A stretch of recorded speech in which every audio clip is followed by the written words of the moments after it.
സ്വാഗതം എല്ലാ പ്രേക്ഷകർക്കും 9 മണി വാർത്തയിലേക്ക് നോക്കാം. വാർത്തകൾ വേഗത്തിൽ. ഖത്തർ ആക്രമണത്തിൽ കൈ കഴുകിയ അമേരിക്ക. ആക്രമണ വിവരം ഖത്തറിനെ അറിയിക്കണമെന്ന് ഇസ്രായേലിനോട് ആവശ്യപ്പെട്ടിരുന്നു. അറിയിച്ചിരുന്നില്ലെന്ന് ഖത്തർ. ആക്രമണത്തെ അപലപിച്ച ഗൾഫ് രാജ്യങ്ങൾ.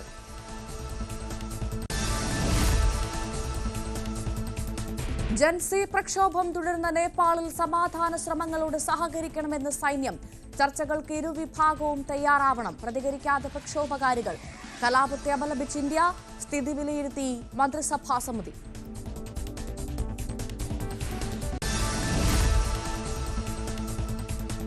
അധിക പിഴ തീരുവ വിഷയത്തിൽ അമേരിക്ക അയയുന്നു. ഇന്ത്യയുമായി ചർച്ചകൾ തുടരുമെന്ന് ഡൊണാൾഡ് ട്രംപ്. വ്യാപാര രംഗത്തെ പ്രതിസന്ധികൾ ഉടൻ പരിഹരിക്കുമെന്നും ട്രംപ്. സ്വാഗതം ചെയ്ത പ്രധാനമന്ത്രി നരേന്ദ്രമോദി. അമേരിക്ക അടുത്ത സുഹൃത്ത്. ട്രംപുമായി സംസാരിക്കുമെന്നും മോദി.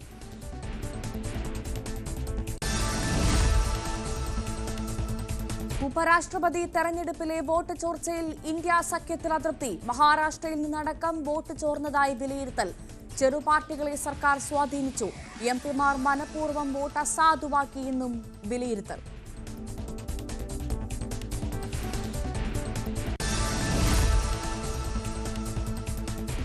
വോട്ടർ പട്ടിക പരിഷ്കരണ നടപടികളുമായി കേന്ദ്ര തെരഞ്ഞെടുപ്പ് കമ്മീഷൻ മുന്നോട്ട്. സംസ്ഥാനങ്ങളിൽ നിന്നുള്ള മുഖ്യ തെരഞ്ഞെടുപ്പ് ഓഫീസർമാരുടെ യോഗം ഇന്ന് ഡൽഹിയിൽ. വോട്ടർ പട്ടികയെക്കുറിച്ചുള്ള റിപ്പോർട്ട് അവതരിപ്പിക്കും.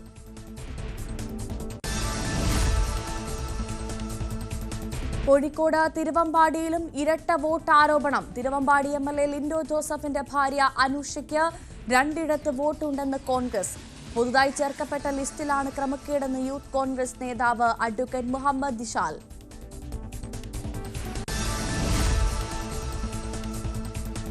CPI സംസ്ഥാന സമ്മേളനം ആലപ്പുഴയിൽ. പ്രതിനിധി സമ്മേളനത്തിന് ഇന്ന് തുടക്കം. പ്രായപരിധി മാനദണ്ഡം എടുത്തു കളയാൻ CPI. കേരളത്തിൽ മാത്രം നടപ്പിലാക്കിയ 75 വയസ്സെന്ന മാനദണ്ഡം ഒഴിവാക്കാനാണ് സമ്മേളനത്തിന് മുന്നോടിയായി ചേർന്ന എക്സിക്യൂട്ടീവിൽ ധാരണ. 2 തവണ പൂർത്തിയാക്കിയവരെ വീണ്ടും മത്സരിപ്പിക്കേണ്ടതില്ലെന്നും തീരുമാനം.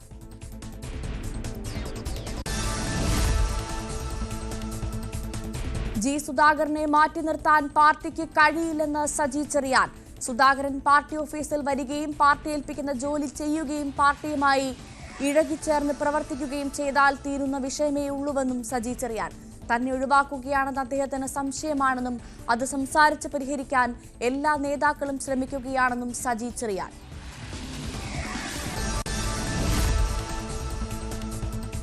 കുന്നംകുളം പോലീസ് സ്റ്റേഷൻ മർദ്ദനത്തിനെതിരെ സംസ്ഥാന വ്യാപക പ്രതിഷേധത്തിന് കോൺഗ്രസ്. പോലീസ് സ്റ്റേഷനുകൾക്ക് മുന്നിൽ ഇന്ന് പ്രതിഷേധ സദസ്സ്. സുജിത്തിനെ മർദ്ദിച്ച ഉദ്യോഗസ്ഥരെ പുറത്താക്കണമെന്ന ആവശ്യം.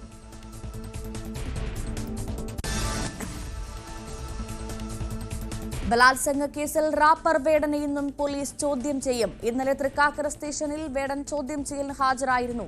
5 മണിക്കൂറിലേറെയാണ് ചോദ്യം ചെയ്തത്. കേസിൽ ഹൈക്കോടതി വേടന് മുൻകൂർ ജാമ്യം നൽകിയിട്ടുണ്ട്.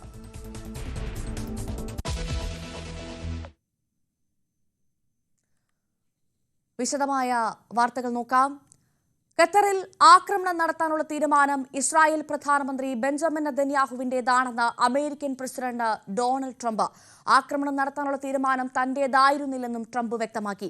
വരാനിരിക്കുന്ന ആക്രമണത്തെക്കുറിച്ച് ഖത്തറിനെ അറിയിക്കാൻ സ്റ്റീവ് വിറ്റ്കോഫിനോട് നിർദ്ദേശിച്ചിരുന്നു. പക്ഷേ നിർഭാഗ്യവശാൽ ആക്രമണം തടയാൻ കഴിയാത്ത വിധം വൈകിപ്പോയിരുന്നുവെന്നും ട്രംപ് ട്രൂത്ത് സോഷ്യലിൽ കുറിച്ചു. MG മിഥുൻ നൽകും വിവരങ്ങൾ. മിഥുൻ, ഞെട്ടിപ്പിക്കുന്ന ആക്രമണമാണ് ഉണ്ടായിരുന്ന കാര്യത്തിൽ സംശയമില്ല. ലോകരാജ്യങ്ങൾ ഒന്നടങ്കം വിഷയത്തിൽ അപലപിക്കുകയാണ്. നമുക്കറിയാം, ഈ ഹമാസ് അനുകൂലികൾക്ക് അഭയവും ആശ്രയവുമാണ് ഖത്തർ. അത് ലോകത്തിന് അറിയാവുന്ന ഒന്നാണ്. അവിടെയാണ് ആക്രമണം നടത്താൻ ഇസ്രായേൽ ഒരുമ്പെട്ടത്. ഇതിൽ പ്രധാനമായും അറിയേണ്ടത് അമേരിക്കയുടെ നിലപാട് എന്തെന്നാണ്. അമേരിക്ക എന്ത് നിലപാട് സ്വീകരിക്കുമെന്നാണ്. അതുമാത്രമല്ല, ഇന്നലെ നമ്മൾ കണ്ടതാണ് വൈറ്റ് ഹൗസിൽ നടത്തിയ വാർത്താ സമ്മേളനം വളരെ വൈരുദ്ധ്യം നിറഞ്ഞതായിരുന്നു. മിഥുൻ, ഭവ്യ, സ്വാഭാവികമായും ഇത്തരത്തിൽ ഇനി ഖത്തർ ഇക്കാര്യത്തിൽ എന്ത് നടപടി സ്വീകരിക്കുമെന്നുള്ളതാണ്. സമവായ ചർച്ചകൾക്ക് അല്ലെങ്കിൽ ഈ മധ്യസ്ഥ ചർച്ചകൾക്കൊക്കെ മുൻപന്തിയിൽ നിന്ന് ചുക്കാൻ പിടിച്ചിട്ടുള്ള രാജ്യം കൂടിയായിരുന്നു ഖത്തർ. അങ്ങനെ ഖത്തർ ഇന്നലെ ഈ നയപരമായ തീരുമാനത്തിൽ നിന്ന് പിന്മാറുന്നു എന്നുള്ളതായിരുന്നു അറിയിക്കുകയും ചെയ്തത്. അതിൽ ഒരു പിന്മാറ്റം ഉണ്ടാകണമെന്നുള്ള നിർദ്ദേശം American president Donald Trump Qatar അമീറുമായി നടത്തിയ ഫോൺ സംഭാഷണത്തിൽ സംസാരിച്ചു എന്നാണ് നമുക്ക് മനസ്സിലാക്കാൻ സാധിക്കുന്നത്. അത് ഇന്നലെ വൈറ്റ് ഹൗസ് പ്രസ് സെക്രട്ടറി തന്നെ വിശദീകരിക്കുകയും ചെയ്തതാണ്. അദ്ദേഹം ചൂണ്ടിക്കാണിച്ച ചില കാര്യങ്ങളുണ്ടായിരുന്നു. അതായത് ഇങ്ങനൊരു ആക്രമണം അത് ഖത്തറിനെ അറിയിക്കാൻ നിർദ്ദേശം നൽകിയിരുന്നു, സ്റ്റീവ് വിറ്റ്കോഫിനെ നിർദ്ദേശം നൽകുകയും ചെയ്തായിരുന്നു. പക്ഷേ അതിൽ നിർഭാഗ്യവശാൽ ചില കാലതാമസങ്ങൾ ഉണ്ടായിട്ടുണ്ട് എന്നുള്ളത് ശരിയാണ്. ഒപ്പം തന്നെ ഇങ്ങനെയുള്ള ഒരു സംഭവം ഇനി ഒരിക്കലും ഉണ്ടാകില്ല എന്നുള്ള ഉറപ്പുകൂടി ഖത്തർ അമീറിന് അമേരിക്കൻ പ്രസിഡന്റ് ഡൊണാൾഡ് ട്രംപ് നൽകുകയും ചെയ്തു. അതുകൊണ്ട് തന്നെ ഇനി ഖത്തർ ഇതിൽ എന്ത് നിലപാട് സ്വീകരിക്കും, ഈ മധ്യസ്ഥ ചർച്ചകൾക്ക് വീണ്ടും തയ്യാറാകുമോ എന്നുള്ളത് നമുക്ക് കണ്ടറിയേണ്ടിയിരിക്കുന്നു. കാരണം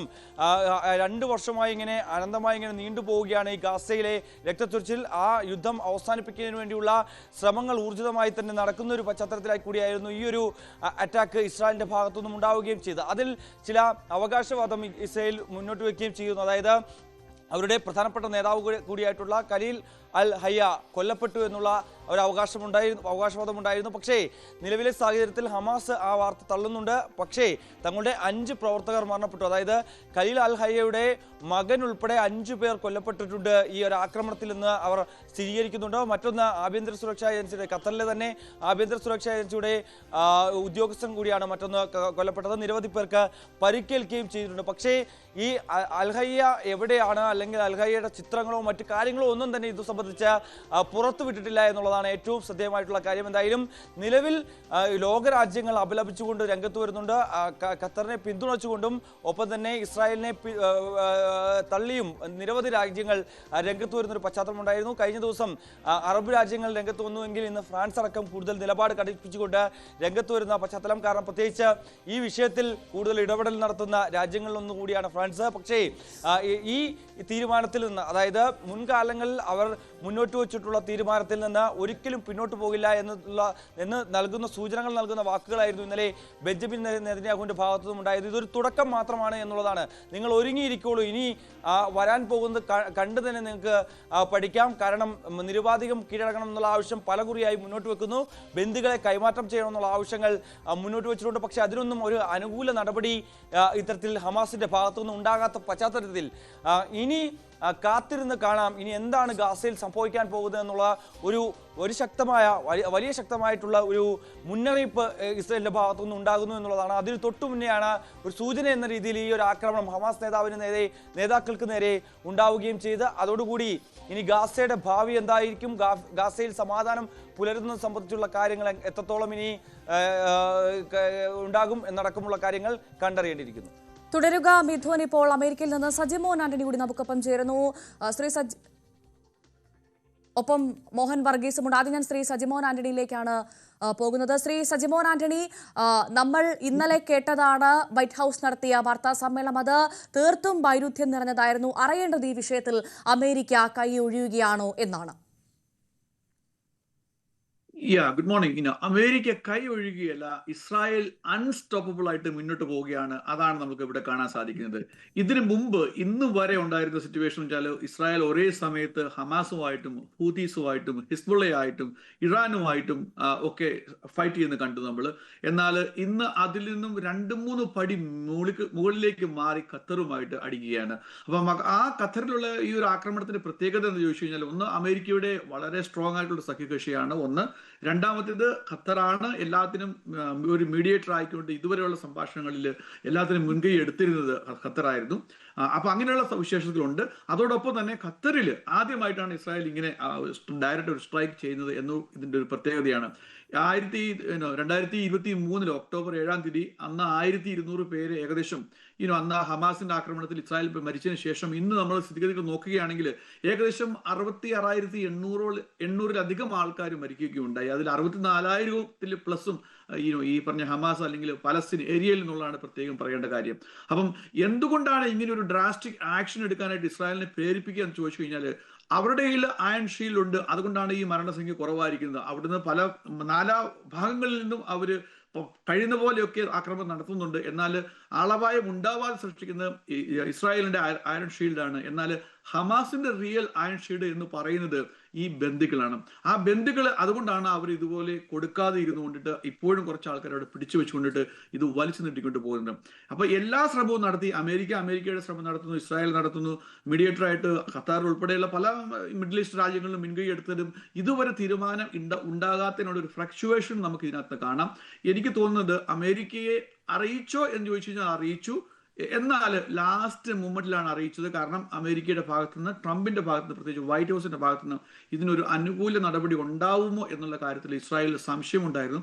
കാരണം 2 മാസം മുമ്പ് നമ്മൾ ഇറാനിലേക്കുള്ള സ്ട്രൈക്കിന്റെ സമയത്ത് നമ്മൾ നോക്കിക്കഴിഞ്ഞാലും കൈൻഡ് ഓഫ് വൈറ്റ് ഹൗസിനെ അല്ലെങ്കിൽ ട്രംപിനെ ബെഞ്ചമിൻ നെതന്യാഹു കൈൻഡ് ഓഫ് ത്രട്ടൺ ചെയ്താണ്, അല്ലെങ്കിൽ നിങ്ങൾ അടിക്കുന്നില്ലെങ്കിൽ ഞാൻ അടിക്കുകയാണ് എന്ന് പറഞ്ഞ് കയറി അടിച്ചു കഴിഞ്ഞതിന് ശേഷം അമേരിക്ക അതിന് ബാക്കപ്പ് ചെയ്യുകയാണ് ചെയ്തത്.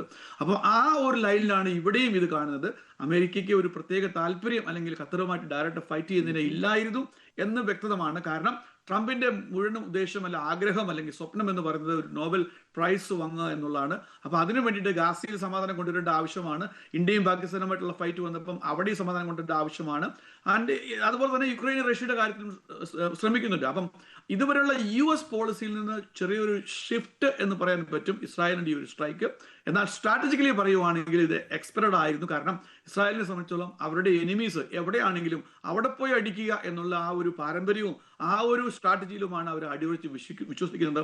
കാരണം അല്ലായിരുന്നുവെങ്കിൽ ഈ ഹമാസ് ഈ പറഞ്ഞ പീസ് നെഗോഷിയേഷനും കാര്യങ്ങളും ഒക്കെ വെച്ച് കഴിഞ്ഞപ്പോൾ അതുമായിട്ട് മുന്നോട്ട് വന്ന് ബാക്കിയുള്ള ബന്ധുക്കളെ വിട്ടുകൊടുത്തുകൊണ്ടിട്ട് ഇതിനൊരു അനുരഞ്ജനത്തിലേക്ക് വരണമായിരുന്നു. അപ്പൊ ഹമാസിന്റെ കാര്യത്തിൽ പറയുമ്പോൾ അത് ലാസ്റ്റ് തുരുമ്പാണ്, അല്ലെങ്കിൽ എന്താ പറയുക, ലാസ്റ്റ് ചീട്ടാണ്, അവരുടെ തുരുപ്പ് ചീട്ടാണ് അവരുടെ ഉള്ളത്, ആ ബന്ധുക്കൾ എന്ന് പറയുന്നത്. അതുകൊണ്ട് അവരെ വിടാതെ നെഗോഷിയേറ്റ് ചെയ്യുന്നു.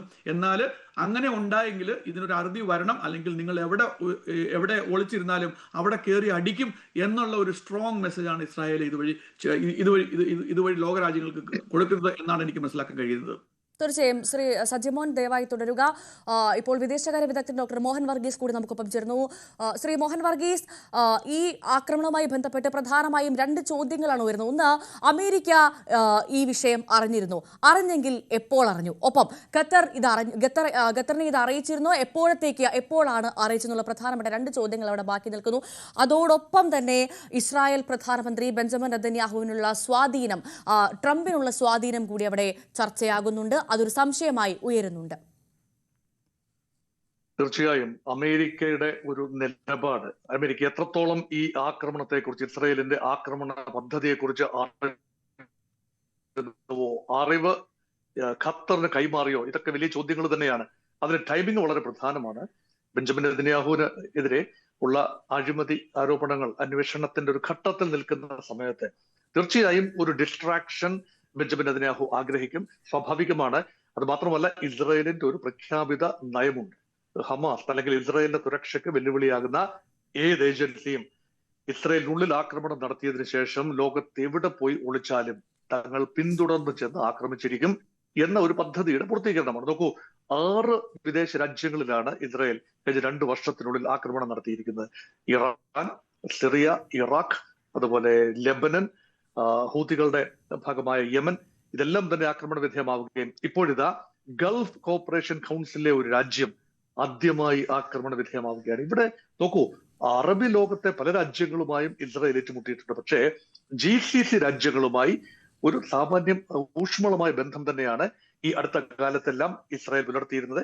കാരണം അനാവശ്യമായ ഒരു വിവാദത്തിലേക്ക് എത്തിച്ചേരാൻ ഇസ്രായേലും ആഗ്രഹിച്ചിരുന്നില്ല. അത് മാത്രമല്ല, ഈ ട്രംപ് ആദ്യ ഊഴത്തിൽ ഇനിഷ്യേറ്റീവ് എടുത്തുകൊണ്ട് കൊണ്ടുവന്ന അബ്രഹാമിക കരാറുകളുടെ ഭാഗം കൂടിയായിരുന്നല്ലോ സൗദി അറേബ്യ. ആ കരാർ ഒപ്പിടുന്ന ആ ഒരു ഘട്ടം വന്നപ്പോൾ അതിന് തുരങ്കം വെക്കാൻ എന്ന രീതിയിലാണ് ഹമാസിന്റെ ഭാഗത്ത് നിന്ന് ഒക്ടോബർ 7, 2023 ആക്രമണം ഉണ്ടായത്. ആ ആക്രമണത്തിന്റെ 2ാം വാർഷികം അടുക്കുന്നു. കേവലം 1 മാസത്തിനുള്ളിൽ 2 വർഷം തികയാണ് 1200ഓളം ഇസ്രായേലി പൗരന്മാരെ കൊല ചെയ്ത ഹമാസിന്റെ കിരാതമായ ആക്രമണത്തിന്. അതിനുള്ള മറുപടി ഡിസ്പ്രപ്പോർഷനേറ്റായി മുന്നേറുമ്പോഴാണ് ആക്രമണത്തിന്റെ പരിധി വ്യാപിപ്പിക്കുകയാണ്. കാരണം നോക്കൂ, ഇസ്മായിൽ ഹാനിയയെ വകവരുത്തിയത് ഇറാന്റെ മണ്ണിൽ കടന്നു ചെന്നുകൊണ്ടാണ്. അത് മാത്രമല്ല, ഇസ്രായേലിനെതിരെ നിന്ന ഇറാന്റെ സൈനിക നേതൃത്വത്തെയും ഉന്മൂലനം ചെയ്യുന്ന ഇസ്രായേലിന്റെ പദ്ധതി, അതുമായൊക്കെ തട്ടിച്ചു നോക്കുമ്പോൾ ഇത് ഒരു സ്വാഭാവിക പരിണാമം എന്ന നിലയിൽ തന്നെ കാണാം.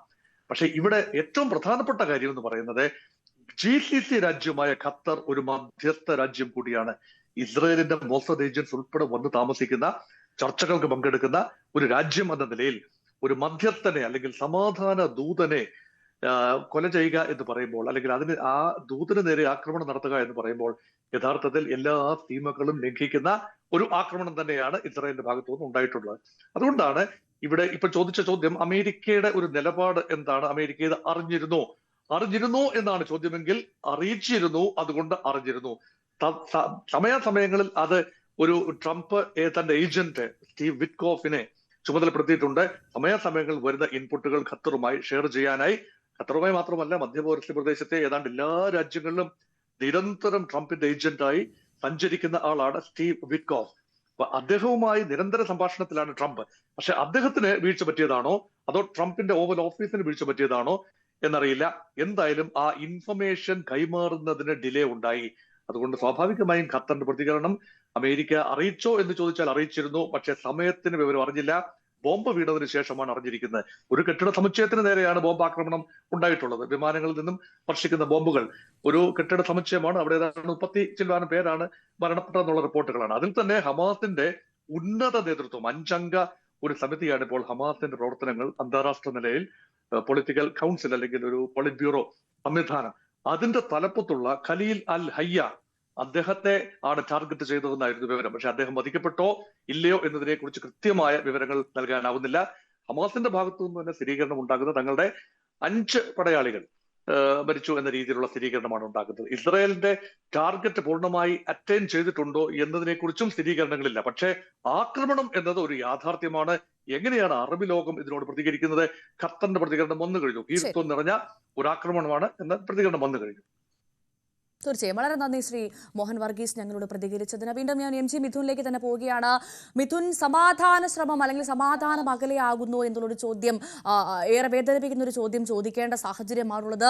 ഖത്തർ ഇനിയൊരു സമാധാന ശ്രമത്തിന് മുതിരുമോ? കാരണം തുടക്കം മുതൽ നമ്മൾ കണ്ടതാണ് ഈ വിഷയത്തിൽ, ഈ യുദ്ധത്തിൽ സമാധാനം ഉണ്ടാകണം, യുദ്ധം അവസാനിപ്പിക്കണം എന്നൊക്കെ പറഞ്ഞ് മുന്നിൽ നിന്നത് ഖത്തറായിരുന്നു. അവിടെയാണ് വലിയൊരു ആക്രമണം ഉണ്ടായത്, ലോകരാജ്യങ്ങൾ അപലപിക്കുന്നു. അപ്പോൾ ഇനിയൊരു സമാധാന ശ്രമത്തിന് ഖത്തർ മുതിരുമോ? തീർച്ചയായും അത് തന്നെയാണ് അറിയേണ്ടത്. ഇക്കാര്യത്തിൽ ഖത്തറിന്റെ നിലപാട് എന്താണെന്നുള്ളതാണ് നമുക്ക് ഈ വ്യക്തമാകേണ്ടിയിരിക്കുന്നത്. കാരണം പ്രത്യേകിച്ച് ഈ ഒരു ആക്രമണം ഖത്തറിന്റെ സവിശേഷമായിട്ടുള്ള നയതന്ത്ര പദ്ധതികൾക്ക് നേരെയുള്ള ഒരു ആക്രമണം കൂടിയായി നമുക്ക് വിശേഷിപ്പിക്കേണ്ടിയിരിക്കുന്നു. കാരണം ഹമാസിനെ ഒരു പൊളിറ്റിക്കൽ ഓഫീസിന് ഇടം നൽകിയും ഒപ്പം തന്നെ ഇത്തരത്തിൽ ഇസ്രായേലുമായി ഊഷ്മളമായ ബന്ധം സ്ഥാപിക്കലും ഒപ്പം US-ന്റെ മിഡിൽ ഈസ്റ്റിലെ ഏറ്റവും വലിയ സൈനിക കേന്ദ്രത്തിന് ആസ്ഥാനമാകാനും ഒക്കെ ഇത്തരത്തിൽ എല്ലാ കാര്യങ്ങളിലുമൊക്കെ അതിശക്തമായ ഒരു നയതന്ത്ര പദ്ധതിയാണ് ഇക്കാര്യത്തിൽ ഖത്തർ എല്ലാ കാലവുമായി പിന്തുടർന്ന് പോയിക്കൊണ്ടിരിക്കുന്നത്. അതിനേറ്റൊരു വലിയ തിരിച്ചടി. കാരണം പ്രത്യേകിച്ച് നമുക്കറിയാം, ഈ തുടക്കം മുതൽ തന്നെ ഈ ഗാസയിലെ രക്തച്ചൊരിച്ചിൽ അവസാനിപ്പിക്കുന്നതിന് വേണ്ടിയുള്ള ഇടപെടൽ ഖത്തറിന്റെ ഭാഗത്തുനിന്നും ഉണ്ടായിരുന്നു. പക്ഷേ ഈ നിലപാടിനോട്, പ്രത്യേകിച്ച് എല്ലാവരെയും ചേർത്ത് പിടിച്ചുകൊണ്ട് മുന്നോട്ട് പോകുന്ന ഒരു നിലപാടിനോട് ഇസ്രായേലിന് ഒരുപക്ഷെ ഒരു എതിർപ്പുണ്ട് എന്നുള്ളത് തന്നെയാണ്. അതുകൊണ്ട് തന്നെയാണ് ഇത്രയും കാലമായും ഇങ്ങനെ ഒരു ആക്രമണം നടത്താൻ ഇസ്രായേൽ മുതിരാതിരുന്നത്.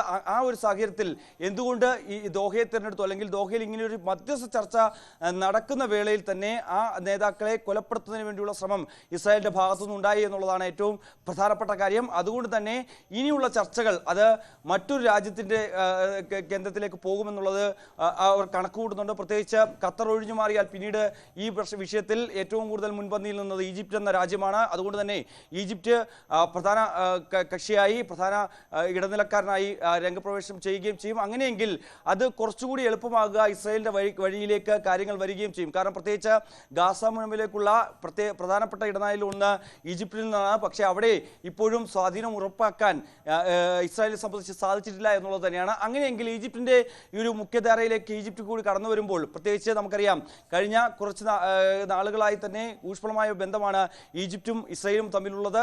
സൈനിക തലത്തിൽ തന്നെ അല്ലെങ്കിൽ പ്രതിരോധ രംഗത്ത് തന്നെ വലിയ രീതിയിൽ അവർ വ്യാപാര രംഗത്ത് തന്നെ സജീവമായി നിലനിൽക്കുന്ന ഒരു സാഹചര്യമുണ്ട്. ഇതൊക്കെ ഇതൊക്കെ ഊട്ടിയുറപ്പിച്ചുകൊണ്ട് മുന്നോട്ട് പോകുമ്പോൾ സ്വാഭാവികമായും അവിടെയും ഒരു ആധിപത്യം ഉറപ്പിക്കാൻ ഇസ്രായേലിനെ സംബന്ധിച്ച് സാധിക്കുകയും ചെയ്യും. അങ്ങനെ ഒരു കണക്കുകൂട്ടൽ സ്വാഭാവികമായും ഈ വിഷയത്തിലുണ്ട് എന്ന് നമുക്ക് അനുമാനിക്കേണ്ടിയിരിക്കുന്നു. അങ്ങനെയെങ്കിൽ ഈ ഒരു പുതിയ ചേരിയിലേക്ക് അല്ലെങ്കിൽ ഖത്തറിന് പിന്നാലെ ഈജിപ്റ്റ് കൂടി ഇതിൻ്റെ മുൻനിരയിലേക്ക് വരുമ്പോൾ ഇനി എന്തായിരിക്കും ഗാസയിൽ സംഭവിക്കാൻ പോകുന്നത് എന്നുള്ളതാണ്. അങ്ങനെയെങ്കിൽ ഹമാസ് അടിയറവ് പറഞ്ഞുകൊണ്ട് ആയുധം താഴ്വെച്ചുകൊണ്ട് യുദ്ധം അവസാനിപ്പിക്കാനുള്ള അമേരിക്കൻ പ്രസിഡന്റിന്റെ തീരുമാനത്തിലൊക്കെ അല്ലെങ്കിൽ ഇസ്രായേലിന്റെ ആവശ്യപ്പെടുന്ന ആ കാര്യങ്ങളിലൊക്കെ മുന്നോട്ട് വരുമോ എന്നൊക്കെ നമുക്കിനി കണ്ടറിയേണ്ടിയിരിക്കുന്നു. എന്തായാലും ഖത്തറിന്റെ നിലപാട് ഇക്കാര്യത്തിൽ നിർണായകമാണ്. അമേരിക്കൻ പ്രസിഡന്റ് ഒരിക്കൽ കൂടി ആവർത്തിച്ച് ഖത്തർ അമീറിനോട് പറഞ്ഞിരുന്നു, ഇനി ഇങ്ങനെ ഒരു ആക്രമണം ഒരു ഘട്ടത്തിൽ പോലും ഖത്തറിനെ സംബന്ധിച്ചുണ്ടാകില്ല, ഖത്തറിന്റെ മണ്ണിൽ അങ്ങനെ ഒരു ആക്രമണം ഉണ്ടാകില്ല എന്ന് ഉറപ്പ് താൻ നൽകുന്നു. മധ്യസ്ഥ ചർച്ചകൾക്ക് വീണ്ടും തീർച്ചയായും എന്തായാലും വിഷയത്തിൽ അമേരിക്ക കൈയൊഴിയുന്നു എന്നുള്ള സൂചനകൾ വരുമ്പോൾ ഹമാസും ഇസ്രായേലും തമ്മിലുള്ള സംഘർഷത്തിൽ ഒരു മധ്യസ്ഥ ശ്രമം ഉണ്ടാകില്ല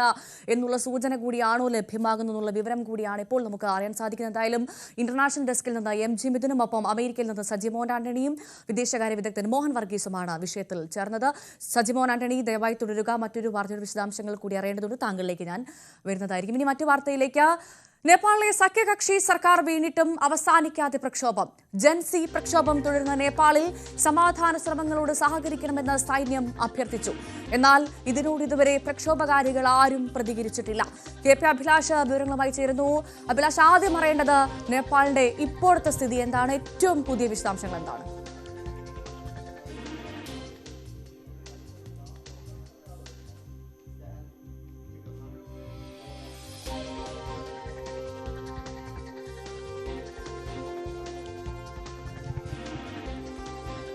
നേപ്പാളിലെ സഖ്യകക്ഷി സർക്കാർ വീണിട്ടും അവസാനിക്കാതെ പ്രക്ഷോഭം. ജൻസി പ്രക്ഷോഭം തുടരുന്ന നേപ്പാളിൽ സമാധാന ശ്രമങ്ങളോട് സഹകരിക്കണമെന്ന് സൈന്യം അഭ്യർത്ഥിച്ചു. എന്നാൽ ഇതിനോട് ഇതുവരെ പ്രക്ഷോഭകാരികൾ ആരും പ്രതികരിച്ചിട്ടില്ല.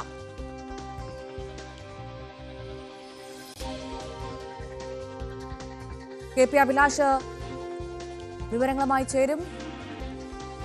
വലിയ പ്രക്ഷോഭമാണ് കഴിഞ്ഞ ദിവസങ്ങളിലൊക്കെ നേപ്പാൾ ഉണ്ടായത്. സമൂഹ മാധ്യമങ്ങൾ പിൻവലിച്ചു എന്നതുമായി ബന്ധപ്പെട്ട് മുമ്പെങ്ങും നേരിടാത്ത തരത്തിലുള്ള അതിരൂക്ഷമായ പ്രതിസന്ധിയിലൂടെയാണ് നേപ്പാൾ ഇപ്പോൾ കടന്നു പോകുന്നത്. പ്രത്യേകിച്ച് സമൂഹ മാധ്യമങ്ങൾ വിലക്കിയതുമായി ബന്ധപ്പെട്ട് ആയിരുന്നു ജൻസി പ്രക്ഷോഭം വലിയ തോതിൽ അണപൊട്ടിയുകയും അതിനെ തുടർന്ന് സർക്കാരിന് തന്നെ താഴെ ഇറങ്ങേണ്ടി വരുന്ന ഒരു സാഹചര്യം സൃഷ്ടിക്കുകയും ചെയ്തത്. എന്നാൽ ഈ പ്രക്ഷോഭം ഇപ്പോഴും അവസാനിച്ചിട്ടില്ല എന്നതാണ് നേപ്പാൾ നേരിടുന്ന അതീവ പ്രതിസന്ധി എന്നത്.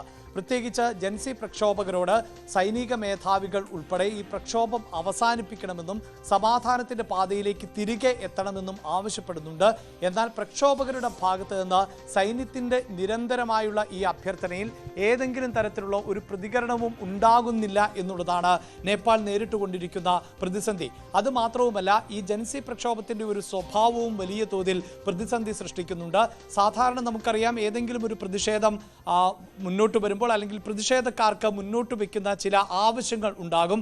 അത്തരം ആവശ്യങ്ങൾ എന്ത് എന്നതിൽ ഇപ്പോൾ വ്യക്തതയില്ല എന്നുള്ളതാണ് സൈന്യം നേരിടുന്ന മറ്റൊരു പ്രതിസന്ധി. അതായത് രാജ്യത്തെ 26 സോഷ്യൽ മീഡിയ പ്ലാറ്റ്ഫോമുകൾ താൽക്കാലികമായി വിലക്കിയതിനെ തുടർന്നായിരുന്നു ജൻസികളുടെ കൂട്ടായ്മകൾ രൂപപ്പെടുകയും അങ്ങനെ കാഠ്മണ്ഡുവിൽ നിന്ന് ആരംഭിച്ച ഒരു പ്രതിഷേധം രാജ്യത്ത് ഒന്നാകെ വ്യാപിക്കുകയും ചെയ്തത്.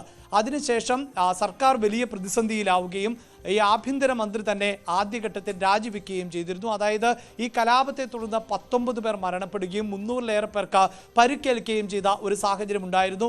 ആ ഉത്തരവാദിത്തം ഏറ്റെടുത്തുകൊണ്ടായിരുന്നു ആഭ്യന്തരമന്ത്രി രമേശ് ലേഖക് തുടക്കത്തിൽ തന്നെ രാജിവെച്ചത്.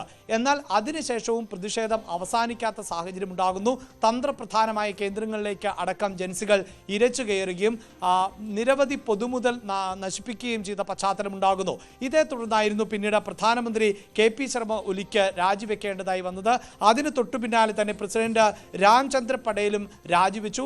നിലവിലെ മന്ത്രിസഭയിലെ നിരവധി മന്ത്രിമാർ ഉൾപ്പെടെ രാജിവെക്കുന്ന സാഹചര്യവും ഉണ്ടായി. പക്ഷേ അപ്പോഴൊന്നും ഈ പ്രതിസന്ധിക്ക് അയവുണ്ടായില്ല. അതിനുശേഷം നമുക്കറിയാം, വളരെ പെട്ടെന്ന് തന്നെ സർക്കാർ തീരുമാനം പിൻവലിച്ചിരുന്നു. ഈ വിലക്ക് ഏർപ്പെടുത്തിയിട്ടുള്ള 26 സോഷ്യൽ മീഡിയ പ്ലാറ്റ്ഫോമുകൾക്കും പ്രവർത്തന അനുമതി നൽകുകയും ചെയ്തിരുന്നു. അത് ഈ കലാപത്തിൻ്റെയും സംഘർഷത്തിൻ്റെയും പശ്ചാത്തലത്തിലായിരുന്നു. അങ്ങനെ ഈ കലാപം അവസാനിക്കുമെന്നാണ് പ്രതീക്ഷിച്ചത് എങ്കിൽ കലാപത്തിൻ്റെ ശക്തി കൂടുക എന്നത് മാത്രവുമായിരുന്നില്ല, നേതാക്കളെ ഒന്നടങ്കം തെരഞ്ഞു പിടിച്ച് ആക്രമിക്കുകയും അവരുടെ വസതികൾക്ക് തീയിടുകയും ചെയ്യുന്ന സാഹചര്യം കൂടിയാണ് സൃഷ്ടിക്കപ്പെട്ടത്. പ്രത്യേകിച്ച് പ്രധാനമന്ത്രിയുടെയും ഒപ്പം പ്രസിഡന്റിൻ്റെയും ഒക്കെ ഔദ്യോഗിക വസതികൾ തീയിടുകയും അവരുടെ ബന്ധുക്കളെ ഭാര്യമാരെ അടക്കം ചുട്ടുകൊല്ലുകയും ചെയ്യുന്ന സാഹചര്യമാണ് ഉള്ളത് എന്നതാണ് കാര്യങ്ങൾ കൈവിട്ടു പോകുന്ന ഒരു പശ്ചാത്തലമുണ്ടാകുന്നത്. ഇപ്പോഴും നേപ്പാളിൻ്റെ ഭാവി എന്ത് എന്ന് സംബന്ധിച്ച അനിശ്ചിതത്വം തുടരുകയാണ്. അതിന് പ്രധാനപ്പെട്ട ചില കാരണങ്ങൾ ഉണ്ട്. അതിൽ ഒന്നാമത്തെ കാരണം എന്നത് ഈ പ്രതിഷേധത്തിൻ്റെ സ്വഭാവം തന്നെയാണ്. നേരത്തെ സൂചിപ്പിച്ചതുപോലെ തന്നെ പ്രതിഷേധം ആരംഭിച്ചത് സമൂഹ മാധ്യമങ്ങളുടെ വിലക്കുമായി ബന്ധപ്പെട്ടാണ് എങ്കിൽ ഇപ്പോൾ നിരവധിയായ വിഷയങ്ങൾ ആണ് ഈ പ്രതിഷേധക്കാർ ഉന്നയിക്കുന്നത്. അതായത് 2008 ശേഷം നേപ്പാളിൻ്റെ വളർച്ച പ്രതികൂലമാകുന്ന ഘട്ടത്തിലൂടെയാണ് കടന്നു പോകുന്നത്. ഒരു ജനാധിപത്യ സ്വഭാവത്തിൽ ആണ് അവിടെ സർക്കാരുകൾ പ്രവർത്തിക്കുന്നത് എങ്കിൽ പോലും വലിയ അഴിമതിയാണ് ഈ നേതാക്കൾ നടത്തിക്കൊണ്ടിരിക്കുന്നത്. ഇങ്ങനെ അഴിമതി നടത്തുന്ന നേതാക്കൾ ഇടവിട്ട് ഭരണത്തിൽ ഏറുന്ന സാഹചര്യമാണ് ഉള്ളത് എന്നുള്ളതാണ് ജൻസികളുടെ ആരോപണം. അതിൽ തന്നെ പ്രധാനമന്ത്രിയായിരുന്ന ശർമ്മ ഒലി അല്ലെങ്കിൽ പ്രസിഡന്റായിരുന്ന രാംചന്ദ്ര പട്ടേൽ, നേരത്തെ നേതാക്കന്മാരുടെ പട്ടികയിലേക്ക് വന്ന പുഷ്പകമാൽ ദഹൽ പ്രചണ്ഡ, 5 തവണ പ്രധാനമന്ത്രിയായ ഷേർ ബഹാദൂർ ദ്യൂബ എന്നിങ്ങനെയുള്ള നേതാക്കളിൽ ആണ് അധികാരം കേന്ദ്രീകരിക്കുന്നതും അവർ അഴിമതിക്കാരാണ് എന്നുമുള്ള വലിയ വിമർശനമാണ് ഇപ്പോൾ ജൻസികൾ നടത്തിക്കൊണ്ടിരിക്കുന്നത്. മാത്രവുമല്ല, ജൻസികൾ മുന്നോട്ട് വയ്ക്കുന്ന ചില പേരുകൾ കൂടി വളരെ പ്രധാനപ്പെട്ടതായി മാറുന്നുണ്ട്. അതിൽ മുൻ റാപ്പറും കാഠ്മണ്ഡു മേയറുമായിട്ടുള്ള ബാലേന്ദ്ര ഷായുടെ പേരാണ് അതിൽ പ്രധാനപ്പെട്ടത്. മുൻ ഉപപ്രധാനമന്ത്രിയും രാഷ്ട്രീയ സ്വതന്ത്ര പാർട്ടിയുടെ മേധാവിയുമായിട്ടുള്ള റാബി ലാമിച്ച് എന്നിവരുടെ പേരുകളുമുണ്ട്. ഈ 2 നേതാക്കളുടെയും പേരുകൾ വളരെ പ്രധാനപ്പെട്ടതായി മാറുന്നത് ഇവർ സമൂഹ മാധ്യമങ്ങളിൽ വലിയ തോതിൽ സ്വാധീനം ചെലുത്തുന്ന നേതാക്കൾ ആണ്. രാജ്യത്ത് നടക്കുന്ന അഴിമതി ഉൾപ്പെടെയുള്ള വിഷയങ്ങൾ സോഷ്യൽ മീഡിയയിലൂടെ തുറന്നു കാട്ടുന്ന നേതാക്കൾ ആണ് ഈ 2 പേരും, ബലേന്ദ്ര ഷായും അതോടൊപ്പം തന്നെ റാബി ലാമിച്ചും. ഇങ്ങനെയുള്ള നേതാക്കളെയാണ് തങ്ങൾ പിന്തുണയ്ക്കുക എന്നുള്ളതാണ് ജൻസിയുടെ ഭാഗത്ത്. തീർച്ചയായും നേപ്പാളിലെ സഖ്യ സർക്കാർ വീണിട്ടും അവസാനിക്കാതെ തുടരുകയാണ് പ്രക്ഷോഭം. ജൻസി പ്രക്ഷോഭം തുടരുന്ന നേപ്പാളിൽ സമാധാന ശ്രമങ്ങളോട് സഹകരിക്കണമെന്ന് സൈന്യം അഭ്യർത്ഥിച്ചിട്ട് പോലും ഇതിനോട് ഇതുവരെ പ്രക്ഷോഭകാരികൾ പ്രതികരിച്ചിട്ടില്ല. കെ പി അഭിലാഷാണ് വിശദ വിവരങ്ങൾ നൽകിയത്. അമേരിക്കയുമായുള്ള വ്യാപാര ചർച്ചകൾ വീണ്ടും തുടങ്ങാൻ ഇന്ത്യ. വ്യാപാര ചർച്ചകൾ എത്രയും വേഗം പൂർത്തിയാക്കാൻ ശ്രമം നടക്കുന്നുവെന്ന് പ്രധാനമന്ത്രി നരേന്ദ്രമോദി വ്യക്തമാക്കി. വ്യാപാര രംഗത്തെ പ്രതിസന്ധികൾ പരിഹരിക്കുന്നതിനുള്ള ചർച്ചകൾ തുടരുന്നുവെന്ന അമേരിക്കൻ പ്രസിഡന്റ് ഡൊണാൾഡ് ട്രംപിന്റെ പ്രസ്താവനയ്ക്ക് പിന്നാലെയാണ് ഇന്ത്യയുടെ തീരുമാനം. മോദിയുമായി ചർച്ച നടത്തുമെന്നും ഉടൻ തന്നെ പരിഹാരമുണ്ടാക്കുമെന്നും ട്രംപ് ട്രൂത്ത് സോഷ്യലിൽ കുറിച്ചു. എം.ജെ. മിഥുൻ വിവരങ്ങളുമായി ചേരും. മിഥുൻ, ഒരു ഘട്ടത്തിൽ വഴിപിരിയലിന്റെ വക്കിലെത്തിയ സൗഹൃദമാണ്, അത് വീണ്ടും കൂടിച്ചേരുന്നു, മഞ്ഞുരുക്കമുണ്ടാകുന്നു അല്ലേ? ഭവ്യ, അങ്ങനെ തന്നെ കരുതേണ്ടിയിരിക്കുന്നു. കാരണം ഈ നിലപാടിലൊരു മയപ്പെടുത്തൽ ട്രംപിന്റെ ഭാഗത്തുനിന്ന് ഉണ്ടാകുന്നു എന്ന് നമുക്ക് കരുതേണ്ടിയിരിക്കുന്നു. കാരണം പ്രത്യേകിച്ച് നേരത്തെ ഈ 50% തീരുവ ഏർപ്പെടുത്തിയ തീരുമാനത്തിൽ നിന്ന് ഒരു ഘട്ടത്തിൽ പോലും പിന്നോട്ട് പോകില്ല, അതിൽ ഉറച്ചു തന്നെ നിൽക്കുന്നു എന്ന് ട്രംപ് പലതവണ ആവർത്തിച്ച് പറയുകയും ചെയ്ത ഒരു പശ്ചാത്തലമുണ്ടായിരുന്നു. അതിന് പിന്നാലെ ഇന്ത്യയും ഇക്കാര്യത്തിൽ കൃത്യമായ നിലപാട് സ്വീകരിച്ചിരുന്നു. അതായത് അമേരിക്കൻ പ്രസിഡന്റ് മുന്നോട്ട് വെച്ച പ്രധാനപ്പെട്ട ആവശ്യങ്ങളിലൊന്ന് റഷ്യയിൽ നിന്ന് എണ്ണ വാങ്ങിക്കുന്ന ആ നടപടി അത് ഇന്ത്യ അവസാനിപ്പിക്കണമെന്നുള്ളതായിരുന്നു. പക്ഷേ അത് ഒരു തരത്തിലും ആ തീരുമാനത്തിൽ നിന്ന് പിന്നോട്ട് പോകില്ല എന്ന് ഇന്ത്യ കൃത്യമായി ആവർത്തിച്ച് വ്യക്തമാക്കുകയും ചെയ്തതാണ്. പലകുറി American president phone call attend ചെയ്യാതെ നരേന്ദ്രമോദി ആ കോളുകൾ എടുക്കാതിരിക്കുന്ന വിവരങ്ങൾ കൂടി പുറത്തു വരികയും ചെയ്തിട്ടുണ്ടായിരുന്നു. അങ്ങനെ ഈ ബന്ധം കൂടുതൽ വഷളായി പോകുന്ന ഒരു സാഹചര്യം പല ഘട്ടത്തിലേക്ക്, അതായത് 5 ഘട്ട ചർച്ചകൾ ഈ വ്യാപാര കരാറുമായി ബന്ധപ്പെട്ട് നേരത്തെ നടന്നിരുന്നു. ഇതിന് പിന്നാലെയാണ് ഈ തീരുവ പ്രശ്നങ്ങൾ വരുന്നത്. അപ്പോൾ ട്രംപ് പറഞ്ഞ ചില കാര്യങ്ങളുണ്ടായിരുന്നു. ഒരു തരത്തിലും ഇനി ഇതിന്റെ വ്യാപാര ചർച്ചകളില്ല, തങ്ങളുടെ പ്രതിനിധി സംഘം ഇന്ത്യയെ സന്ദർശിക്കാൻ ഇരുന്നതാണ്, പക്ഷേ ആ സാഹചര്യം ഇപ്പോൾ ഒഴിവാകുന്നു എന്നായിരുന്നു പറഞ്ഞതെങ്കിൽ ഇപ്പോൾ ഈ നിലപാട് മയപ്പെടുത്തിയിരിക്കുന്നു ട്രംപ് എന്നുള്ളതാണ്. ഈ ട്രംപിന്റെ പ്രസ്താവന വന്നതിന് തൊട്ടു പിന്നാലെ ഇന്ത്യൻ പ്രധാനമന്ത്രി നരേന്ദ്രമോദി ഇതിനെ സ്വാഗതം ചെയ്തുകൊണ്ട് രംഗത്ത് വരുന്നു. ഇന്ത്യയും യു.എസും തമ്മിൽ ഏറെ നാളത്തെ സൗഹൃദപരമായിട്ടുള്ള ബന്ധമുണ്ട്. അതുകൊണ്ട് തന്നെ ഉടൻ ഈ വിഷയത്തിൽ സംസാരിക്കാനാകും, ഒപ്പം തന്നെ വ്യാപാര കരാറുമായി ബന്ധപ്പെട്ടുള്ള വിശദമായ ചർച്ചകൾ നടത്താനാകുമെന്നുള്ളതാണ്. അങ്ങനെയെങ്കിൽ ഇന്ത്യയിൽ നിന്നുള്ളൊരു പ്രതിനിധി സംഘം ഉടൻ തന്നെ US-ലേക്ക് തിരിക്കും. പ്രത്യേകിച്ച് നമുക്കറിയാം നേരത്തെ അവിടെ നിന്നുള്ളൊരു സംഘം ഇങ്ങോട്ടേക്ക് വരുമെന്നുള്ളതായിരുന്നു അറിയിച്ചെങ്കിൽ ഇപ്പോൾ ഇന്ത്യയിൽ നിന്നൊരു സംഘം US-ലേക്ക് പോയി ഈ വിഷയത്തിൽ, ഈ വ്യാപാര കരാറുമായി ബന്ധപ്പെട്ടുള്ള വിഷയത്തിൽ ചർച്ചകൾ നടത്താൻ പോകുന്നു എന്നുള്ളത് തന്നെയാണ്. അങ്ങനെയെങ്കിൽ American president Donald Trump India സന്ദർശിക്കുമെന്നുള്ള സൂചനകളൊക്കെ നേരത്തെ പുറത്തുണ്ടായിരുന്നു. പക്ഷേ ഈ ബന്ധം, ഇരു രാജ്യങ്ങളും തമ്മിലുള്ള ബന്ധം വഷളായതിനെ തുടർന്ന് ആ സന്ദർശനം ഒഴിവാക്കുകയും ചെയ്തതാണ്. അങ്ങനെയെങ്കിൽ വീണ്ടും ആ ബന്ധം ഊഷ്മളമാകുന്ന സാഹചര്യത്തിൽ അമേരിക്കൻ പ്രസിഡന്റ് ഒരു പക്ഷേ ഇന്ത്യ സന്ദർശിക്കാനുള്ള സാധ്യത കൂടി തള്ളിക്കളയാനാകില്ല. എന്തായാലും ഇനി എന്ത് കാര്യമാണ് ഈ വിഷയത്തിൽ ട്രംപിനെ പിന്നോട്ട് വലിക്കാൻ തയ്യാറാണെന്നുള്ള കാര്യങ്ങൾ കൂടി നമുക്ക് നോക്കിക്കാണേണ്ടതായിട്ടുണ്ട്. അതിൽ ഏറ്റവും പ്രധാനപ്പെട്ട കാര്യം, ഇന്ത്യക്ക് മേൽ ഇങ്ങനെ അധിക തീരുവ ഏർപ്പെടുത്തിയ ആ നടപടി അത്